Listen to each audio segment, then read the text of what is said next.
라이너 마리아 릴케, 젊은 시인에게 보내는 편지.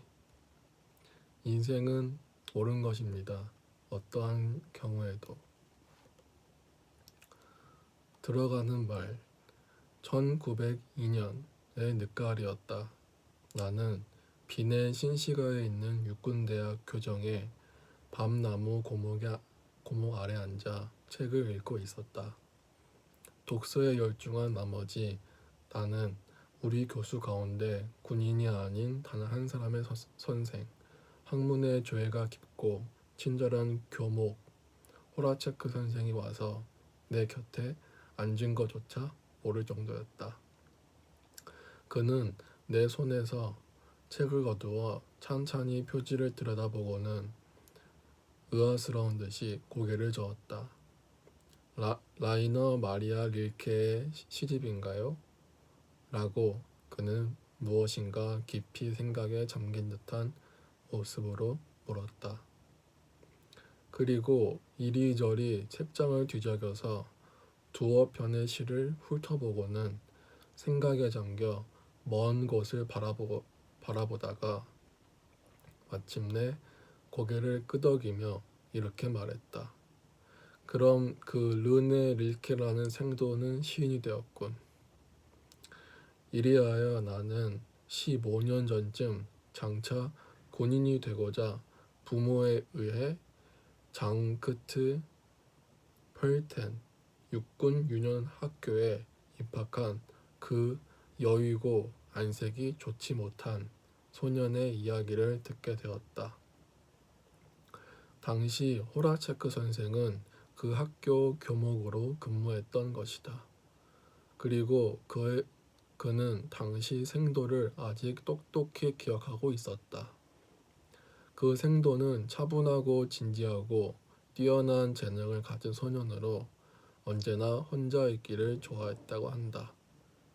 강제적인 기숙사 생활을 끈기 있게 견뎌내고 4년 후에는 다른 생도들과 함께 메리시 바이스키르헨에 있는 육군 고등 실업 학교로 진학했지만 그곳에서는 그의 체질에 충분한 저항력이 없다는 사실이 분명해졌으므로 그의 부모가 학교를 자퇴시키고 고향인 프라하에서 학업을 계속하게 했다는 것이다.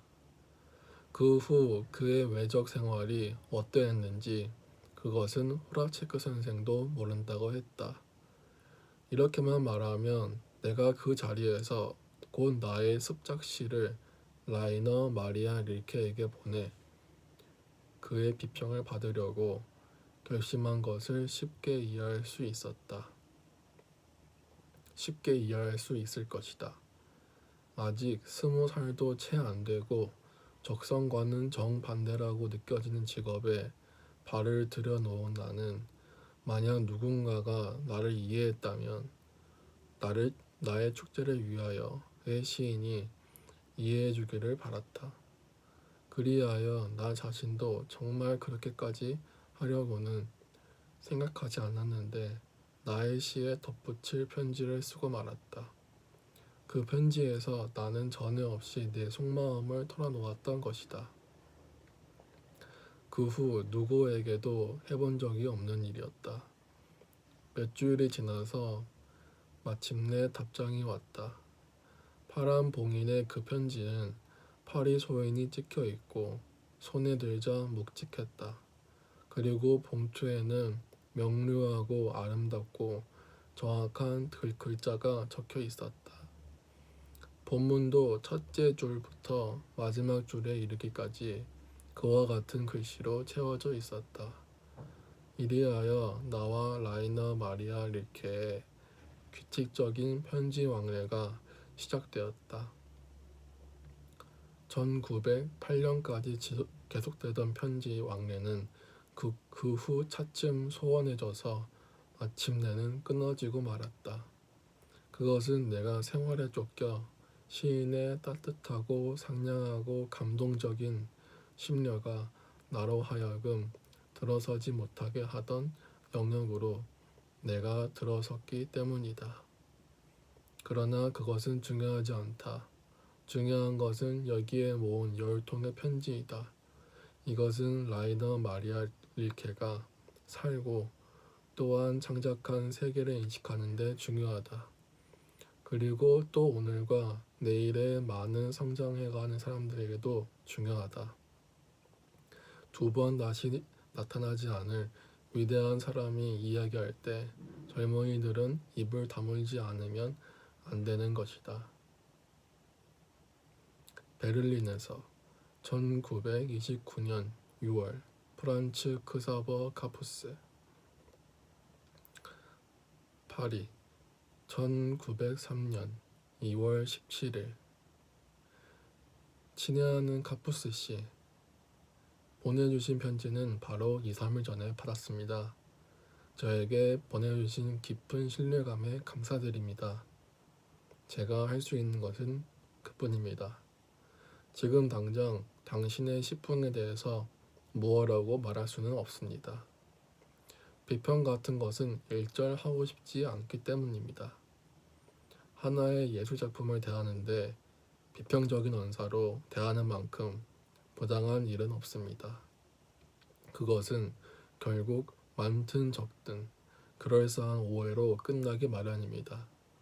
사물은 모두 세상 사람들이 믿게 하려는 만큼 그렇게 쉽게 파악되는 것도 말로 할 수 있는 것도 아닙니다.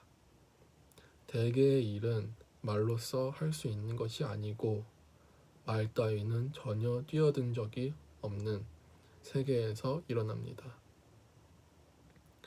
그리고 어느 무엇보다도 말로써 다 할 수 없는 것이 예술 작품입니다. 그것은 비밀로 가득 찬 존재로서 그 생명은 하루하루 소멸해가는 우리의 생명 곁에서 영속하는 것입니다. 이 정도의 주의를 전제로 하고 저는 다음과 같은 말을 들을 수 있을 뿐입니다.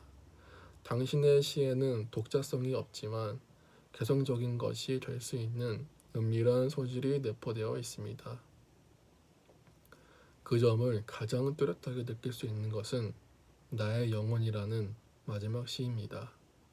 거기에는 어떤 독자적인 것이 언어와 방법에 나타나려 하고 있습니다. 그리고 레오파르디에게 라는 아름다운 시에는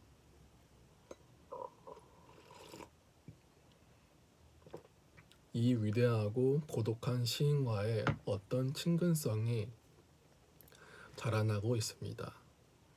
그렇기는 해도 이들 작품은 그 자체로서 아직 가치가 없고 또 독립되어 있다고는 말할 수 없습니다. 마지막의 시도 그리고 레오파르디에게 바치는 시도 역시 그렇습니다. 시와 함께 보내주신 당신의 호의 넘치는 편지는 제가 당신의 시를 읽고 느끼기는 했지만 명확히 이렇다 하고 지적할 수 없었던 여러 가지 결점을 스스로 설명하고 있습니다. 당신은 당신의 시가 좋은지 어떤지를 묻고 있습니다. 당신은 저에게 묻고 있습니다.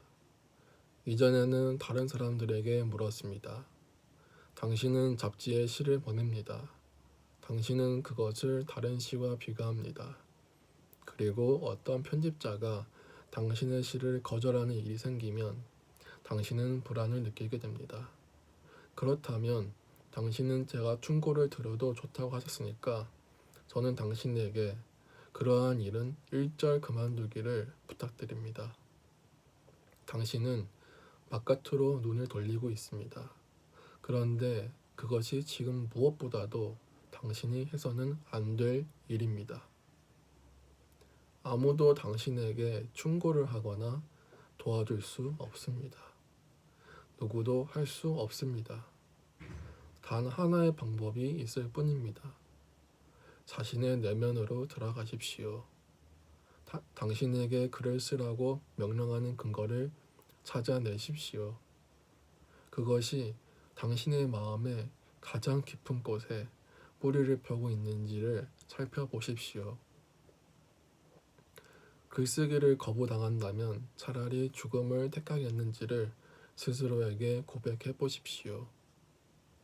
무엇보다도 먼저 당신이 맞는 밤에 가장 고요한 시간에 나는 쓰지 않으면 안 되는가?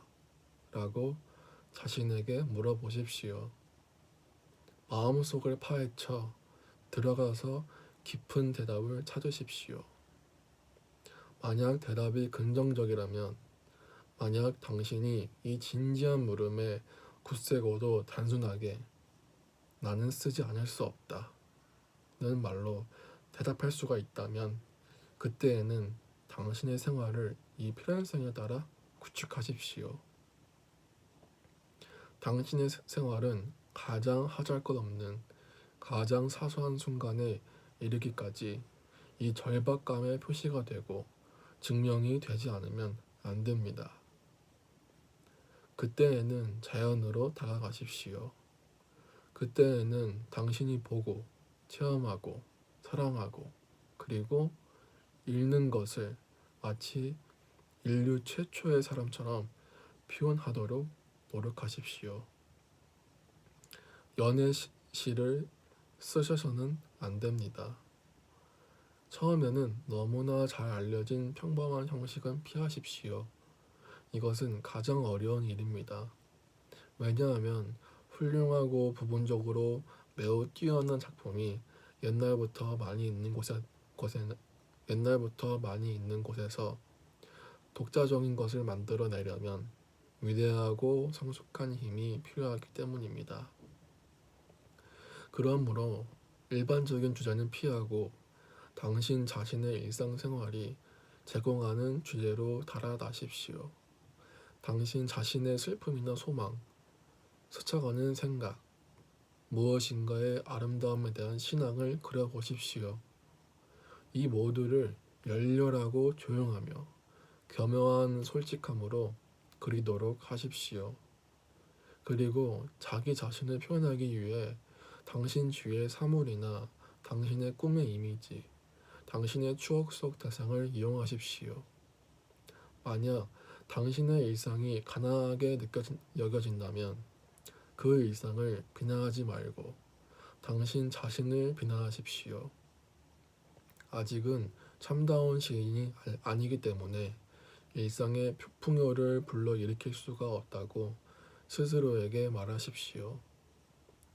왜냐하면 창작하는 사람에게는 가난이라는 것도, 가난하고 하잘것없는 생활의 장소라는 것도 없기 때문입니다.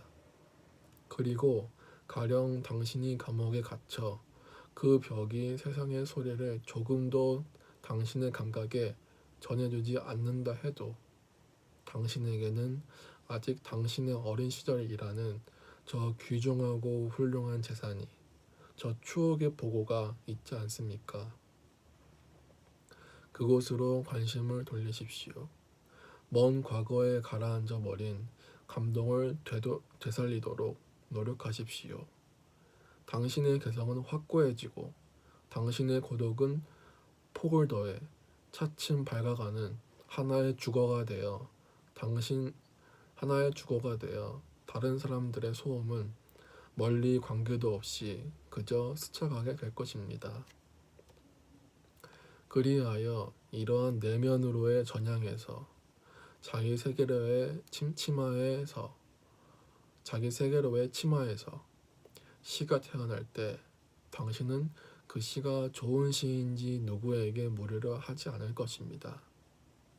또한 잡지의 이들 작품에 대한 흥미를 환기시키려 하지도 않을 것입니다. 왜냐하면 당신은 이들 작품에서 당신이 타고난 소중한 재산, 당신 생명의 한 조각, 생명의 목소리 같은 것을 보게 될 것이기 때문입니다. 예술 작품은 그것이 필연에서 생겨났다면 좋은 것입니다. 이러한 기원의 본래적인 자세 속에야말로 예술 작품에 대한 비판이 있지, 그 외에 비판은 없습니다. 그러므로 저는 당신에게 이렇게 충고할 수밖에 없습니다. 당신의 내면으로 들어가서 당신의 생명이 솟아나는 깊은 밑바닥을 찾아가 보십시오. 그 원천에서 당신은 창조하지 않고는 배길 수 없는가 하는 물음에 대한 대답을 찾아낼 수 있을 것입니다. 그 대답을, 그것이 들려오는 그대로의 의미를 밝히려고는 하지 말고 받아들이십시오. 아마도 당신이 예술가가 될 사명을 지니고 있음을 알게 될 것입니다. 그때에는 당신은 그 운명을 받아들이고 외부에서 올지도 모르는 보수에 대해서는 절대로 개의치 말며 그 운명의 무게와 위대함을 참고 견디십시오. 왜냐하면 창작하는 사람은 그 자신이 하나의 세계여야 하며 모든 것을 자기 자신 속에서 또 자신이 연관된 자연 속에서 찾아내지 않으면 안 되기 때문입니다. 그러나 아마도 당신은 이렇게 자신의 내면이나 고독 깊이 내려간 후에도 시인이 되는 것을 단념하지 않으면 안 될 적이 있을지도 모릅니다. 이미 말씀드린 바와 같이 쓰지 않고도 살아갈 수 있다는 것을 느낀다면 이미 그것만으로도 시인이 될 자격이 없는 것입니다. 그러나 그런 경우라도 내가 당신에게 부탁하는 저 내면으로의 전향이 헛된 일은 아니었을 것입니다. 어떻든 당신의 생명은 그때부터 독자적인 길을 찾아낼 것입니다. 그리고 그 길이 훌륭하고 풍요롭고 먼 길이기를 말로는 다 할 수 없는 만큼 저는 바라고 있습니다. 이 이상 더 무슨 말을 하겠습니까? 모든 것을 본래대로 올바르게 말씀드린 것 같습니다. 다만 마지막으로 당신이 자신의 발전을 통하여 조용하고도 진지하게 성장을 이루어 가시라고 충고드리고 싶습니다. 당신이 바깥으로 눈을 돌려 아마도 당신의 가장 조용한 시간에 당신의 가장 내면적인 감정만이 대답할 수 있을 물음에 대하여 바깥에서 대답을 기대하는 것만큼 당신의 발전을 크게 해치는 것도 없습니다. 당신의 편지에서 호라체크 교수의 이름을 보게 되어 저는 기뻤습니다. 저는 이 경애하는 학자에게 깊은 존경심과 오랫동안 변하지 않는 감사의 마음을 지니고 있습니다. 아무쪼록 저의 이 마음을 전해주십시오.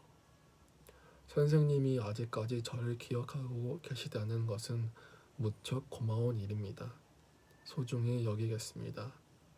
신뢰감과 함께 보내주신 작품을 동봉하여 돌려드립니다.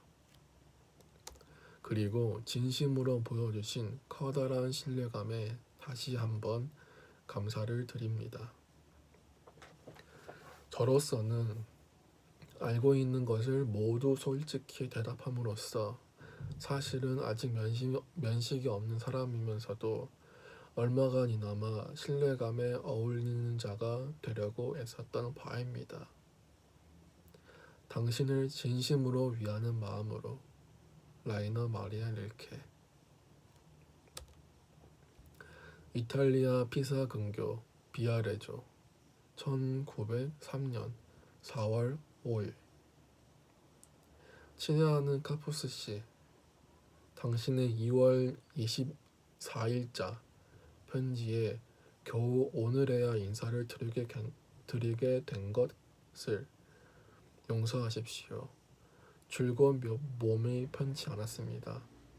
그렇다고 병을 앓는 것은 아닙니다만 인플루엔자에 걸린 것처럼 나른한 기가 빠지지 않아서 아무 일도 손에 잡히지 않았습니다.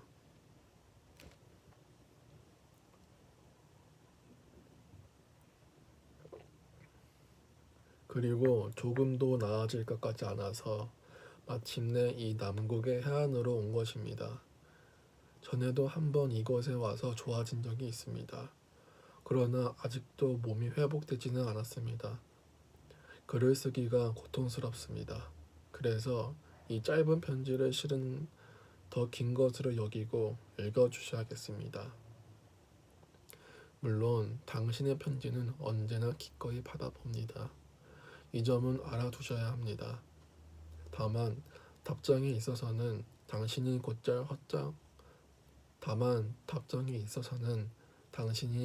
곧잘 허탕을 칠 경우가 있을지도 모릅니다만 아무쪼록 관대하게 보아주십시오. 왜냐하면 결국에 있어서 그리고 바로 가장 깊은 가장 중요한 일에 있어서 그야말로 우리는 말할 수 없이 고독하기 때문입니다. 그리고 한 인간이 다른 인간에게 충고를 한다거나 나아가 돕거나 할 수 있으려면 많은 일이 일어나지 않으면 안 되고 그것이 잘 이루어지기 위해서는 또한 많은 것이 성공해야 하고 사물의 완전한 질서 체계가 실현되지 않으면 안 되기 때문입니다. 오늘은 두 가지 일에 대해서만 말씀드리려고 합니다. 그 하나는 아이러니입니다. 아이러니에 지배되어서는 안 됩니다. 극히 비창조적인 창조적인 순간에는 오히려 삶을 파악하는 수단의 하나로 그것을 이용해 보십시오. 순수하게 쓴다면 아이러니 또한 순수합니다. 결코 이것을 부끄러워할 필요는 없습니다. 아이러니에 너무 친밀감을 느끼게 된다면 아이러니와의 친밀도가 깊어지는 것이 두려워진다면 그때에는 아이러니가 그 앞에 서면 보잘것없고 듬직하지 못한 것이 되어버릴 그런 위대하고 진지한 대상으로 눈을 돌리십시오. 사물의 깊이를 추구하십시오. 아이러니는 결코 거기까지 내려가지 않습니다. 그리고 당신이 위대함의 가장자리까지 갔을 때 이 파악의 방법이 당신 본질의 필연성에서 나온지를 시험해 보십시오. 왜냐하면 진지한 사물의 영향을 받는 가운데 아이러니는 그것이 우연적인 것일 때 당신에게서 이탈하든가 아니면 그것이 진실로 당신의 천성적인 것이라면 한층 진지한 도구로 강화되어 당신의 예술을 형성하는 데는 없어서는 안 되는 갖가지의 수단의 하나가 될 것이기 때문입니다. 그리고 오늘 제가 당신에게 말씀드리고자 한 다른 하나는 이러한 것입니다. 제가 가지고 있는 모든 책 중에서 제게 없어서는 안 될 것은 극히 소수입니다. 그리고 제가 어디에 있든 언제나 제 짐 속에 있는 것은 두 권뿐입니다. 그것은 여기에서도 바로 제 곁에 있는데 한 권은 성서이고 다른 한 권은 덴마크의 위대한 시인 옌스 페테르 야콥센의 책입니다. 당신은 그 작품을 알고 계신지요? 쉽게 구할 수 있는 책입니다. 그 일부가 레클람 몽고 가운데 매우 좋은 번역으로 나와 있으니까요.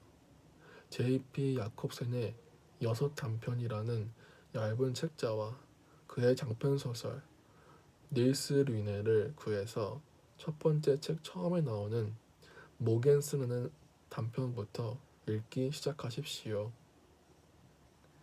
한 세계의 행복이 부가 이해하기 어려운 위대함이 당신을 감쌀 것입니다. 잠시 동안 이들 책 속에서 생활해 보십시오. 그리고 그것에서 배울 가치가 있다고 생각되는 것을 배우십시오. 그러나 무엇보다도 먼저 이들 책을 사랑해 주십시오. 그 사랑은 몇천 배가 되어 당신에게 돌아올 것입니다. 설령 당신의 인생이 어떻게 되든 그 사랑은 당신의 갖가지 경험이나 환멸, 기쁨, 등의 모든 실 중에서 가장 중요한 실이 되어 당신 생성의 직물 사이를 꿰뚫어 갈 것이라고 저는 확신합니다. 창작의 본질에 대해서, 그 깊이나 영원성에 대해서 무엇인가를 알게 된 것은 누구의 덕인가? 그 이름을 들라고 한다면 제가 말할 수 있는 이름은 오직 둘뿐입니다. 위대한 시인 야코센과 현존하는 모든 예술가 가운데 누구와도 비길 수 없는 조각가 오규스트 로댕입니다. 당신의 앞길에 모든 성공이 있기를. 당신의 라이나 마리아 릴케.